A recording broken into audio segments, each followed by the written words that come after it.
avert and avoid. But those who aren't paying attention, who haven't paid their dues to pay attention and put the time in to understand this and go within and understand themselves, yeah, I'm going to really feel for them at that point, because they're going to be in the worst position to be in. Now, to go to the second part of the dynamic about meditation. Meditation can be a very powerful tool for the transformation of consciousness, but it has to be used in the proper way. And there is a right way to use meditation. When, look, there's different forms of meditation. And I'm not telling people what form of meditation to do. I'm not talking about the methodology of how you're going to go about doing meditation. That's for the individual to go about discovering what works for them. Okay, and that's not my place to tell people how to do the meditation. What I'm talking about is the usage, the reason for the usage of meditation, and what you're trying to accomplish, the goal that you're trying to get to, or what the state of consciousness you're trying to maintain, for the reason for using it in the first place. This is where we can make the dichotomy understood between use, proper use, and abuse, abuse. And there is such a thing as the abuse of meditation. So the best way to go about explaining this is to just help people to understand the three modes of human thought, or the three modes that we can use human thinking. The first one is, the first mode is, there's concentration. Now, concentration can help us to get out of right brain imbalance. If we have too much right brain imbalance, we're not standing up for ourselves, we have not enough self-respect, we may not have a lot of willpower to do things, get things done in the physical world. We're in a right brain form of imbalance. Concentration can help us, doing concentrative techniques can help us to bring the brain to balance. Now look at the word, con, center. Con in Latin means together or with. Center, central, center. It's coming together at the center. It's right in the word, okay, to bring to the center. Concentration can help us to do that if we're right-brained imbalanced. Now, meditation, the word also is derived from middle. Medi, M-E-D-I in Latin means middle, central. The word meditation means to bring to the middle, just like concentration does. Same, different words, they basically mean the same thing. But this is if you're too left brain imbalanced, you're more toward the male dominator side, okay? You want control constantly and have to have control in all your interactions with people. You're based largely only in survival, physical world tasks, instinct, self-preservation. This is left brain imbalance. There's no care dynamic being exercised. Then meditation can be a very powerful tool, and this is how I used it, because I was formerly a more left brain individual. To come to the center, I used meditative techniques and other techniques, shamanic techniques as well. But meditation, if it is abused, okay, if someone's already at the center and they're right brain imbalance and they're doing a lot of meditation, they're creating more right brain imbalance. And what that's doing is it's helping them to accept things that shouldn't be accepted. Mm-hmm. They're willing to ignore wrongdoing and say, oh, that's just the way things are. Right. Or they're also using this to calm themselves, to not feel emotions of anger that should be felt when your rights are being stepped on or when you're being abused as a human being. And I just want to throw in Vipassana. There's different ways of saying this. Mm-hmm. It's a certain type of Buddhist meditation I'm sure you're familiar with, that's based on observation of breath and becoming more aware. And I was thinking one could use that to become more asleep by becoming numb to certain things they're becoming aware of, or someone could use it to become more aware of other things because they're going to work through the emotional, oh, I can't deal with this. Right. And I've noticed in my life people are having this emotional, oh, I can't deal with this reality. Well, maybe you should take a deep breath. Mm-hmm. And just work your way down the levels, because you got to go through the rabbit hole somehow. Right. Right.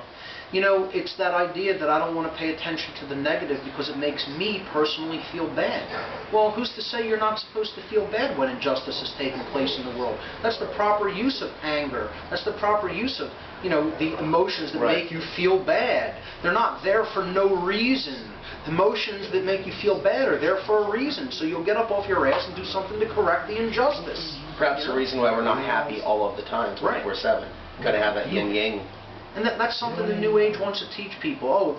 Enlightenment is about being happy all the time, feeling good all the time. That's not what enlightenment is about. Enlightenment is about knowing the truth and then doing something with that knowledge. Going out into the world and creating real positive change, to change the world for the better. That's what an enlightened being does. An enlightened being takes in that knowledge, it moves through the fear. You may even feel fear, but you move through it. Real courage is action in spite of fear. Even fear is present, you're still going to act and take right action and do the right thing. So, real enlightenment is about learning all the darkness in the world and everything that's going on, and then making a willful commission to say, I'm going to take action in spite of whatever fear that may have brought up in me. I'm going to feel it, I'm going to own it, and then I'm going to act anyway, and I'm going to do the right thing anyway. So, just to go back to this dynamic of the three modes of consciousness, of thought. Meditation can help bring to the middle if we are left brain imbalanced. Concentration can help us bring to the middle meditation can help us bring to the middle if we're left brain imbalanced. Concentration can help us bring our consciousness to the center if we are right brain imbalanced. Then to keep it there, to work to keep it there, once we have obtained a balance, there is the modality of contemplation. This is what the Western mystery traditions in particular have helped people to understand, of how to do contemplation. Now, contemplation is what you could call active meditation, or awake meditation, or what has been called simply a daydreaming process. A process of creative thought, but it's also active. You're not going into a deep meditation. You are envisioning scenarios. You are working through possibilities in your mind, and you're doing that while fully conscious, and even sometimes you can do it when you're active. You can be contemplative even when taking physical actions. It is possible to do that. So contemplation is something that we could step into that could keep us anchored in the center, in both the left and right brain modalities, and do it all the time. Not have to, take out the creative side where we really want to focus in on something with laser-like precision like concentration demands, or when we really want to take the left brain of thought, of logical and linear thought out for a moment when we want to go into a meditative state. Contemplation can actually be a way of living all the time. And that's why it is the lost mode of human thought. And most people have never heard it explained like that, because the dark occult wants to keep that understanding from many people. They don't want people understanding the powerful nature of contemplation, and that's why daydreaming is so discouraged. We are so discouraged from doing it, particularly at a young age. And perhaps why certain images are projected over and over and over again to millions and billions of minds around the planet. Right. Certain events engineered and televised, like 9/11, to create that impact. Sure. And that's trauma. Doing that is creating trauma. It's throwing us into deeper modes of fear. And when we do that, we're more susceptible to someone who wants to come in and pose as the savior and say, oh, just, I'll keep you safe. You just have to give up, some of your freedom to me, and I'll keep you safe. And we know that that does neither. When we give up any amount of our natural rights or freedom, we don't end up safe. We end up both very insecure and in danger, as well as having lost those rights in the process.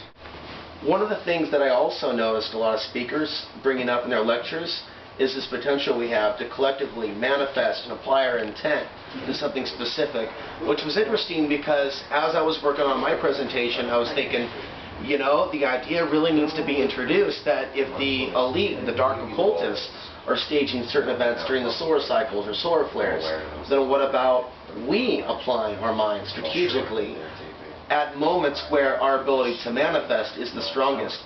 What are your thoughts on that? And you saw my presentation, which was a very brief synopsis of what I'm really working on. What would you like to add to that in terms of your own knowledge, what you've come across in terms of the sun's impact on consciousness? I think the sun is just about everything in the solar system. I mean, it comprises 99.999% of the matter, the energy that is amassed in this entire solar system. To underestimate its influence and impact would be folly. The sun definitely is influential when it comes to cycles of consciousness here on the earth, without any doubt. And I think we can actually look at these cycles and use collective intent during certain time periods. I would say particularly when the sun is active. And I think that may be, and I'm just speculating here, but because I don't think any of us fully really know the real deep covert operation for why these chemical trails are being sprayed in our skies all over the world. But I think it has to do with blocking energies that are coming from our sun, preventing them from actually reaching us, because they can be very powerfully transformative when it comes to human consciousness.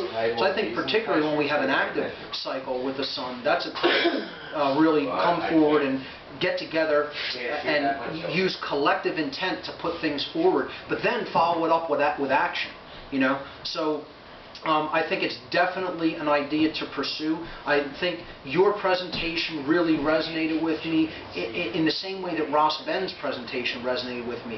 He kind of looked at the influence of mounds, which you could say are lunar influences. They're Earth, Moon influences, whereas the sun's influence was the main part of your presentation. And he also talked about collective intent, gathering at these mounds, these sacred mounds, which in certain places are on ley lines of the earth, these dragon paths that the ancients called them, and infusing energy into that earth grid with a focused and collective intent. And I think it's a powerful idea. I told Ross I would like to take him up on the offer to maybe arrange things like that and do that type of geomantic work. The researcher David Icke comes to mind when I heard Ross's presentation, because he was very active in doing things like that in his past and talks about it in a lot of his books. So I think that's something we could all get involved in, and I would highly encourage people to check out both Alex and Ross Ben's presentations at Free Your Mind 2 when the videos become available, and you'll understand the dynamic that we're talking about here. But my take is 100% the sun is a powerful influence when it comes to human consciousness, and we can actually take advantage of that if we learn these cycles and learn what advantageous points in those cycles there would be for us to infuse that energy with our collective intent. And how would you articulate the mindful way to manifest? Because there are so many people that have been indoctrinated with the secrets version of manifestation for selfish reasons, material things, and I've been saying for years there's much more to utilizing this. Otherwise we can manifest things that perhaps we wish we didn't, or basically use them for selfish reasons instead. Absolutely. The two dynamics I really brought up in my expose of the watered down version of the laws of attraction in my presentation at Free Your Mind 2. The first is what you just spoke of, that they are appealing to the ego. They're appealing to someone's self-interest only. That it's the modality of service to self. Do you want that better car? Do you want that better job? Do you want that better house? Well, hey, learn these techniques. That's not what the, quote, secret or the laws of attraction are for. The real laws of attraction are to understand how we're collectively co-creating our reality in the aggregate. The experience of all human beings everywhere on earth is being co-created in the aggregate by the individuated decisions and behaviors that people put into effect in the world. So we're not individually creating the reality that we experience. All of us together, by our thoughts, emotions, and actions, are co-creating the shared experience that we are all undergoing. That's what has to be understood. And this is the real law of attraction, and the way it works is through the expressions of natural law. Through the cosmic laws of the universe, which ultimately govern the consequences of our behavioral choices through our free will decisions.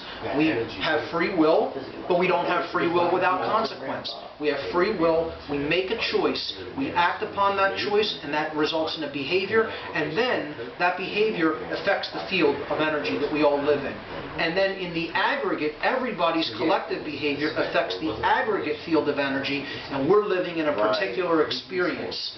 And if we want to change that experience, we have to change our thoughts, which ultimately govern our behavior. Align them with natural law, meaning the laws of right and wrong. Stop doing harm and violence. Stop stealing from other people. Stop usurping their natural rights. And then a new reality will be born when enough people move into that new dynamic of consciousness in alignment with those natural laws. And it does take a number. It does take an amount. That's why it's called a quantum shift.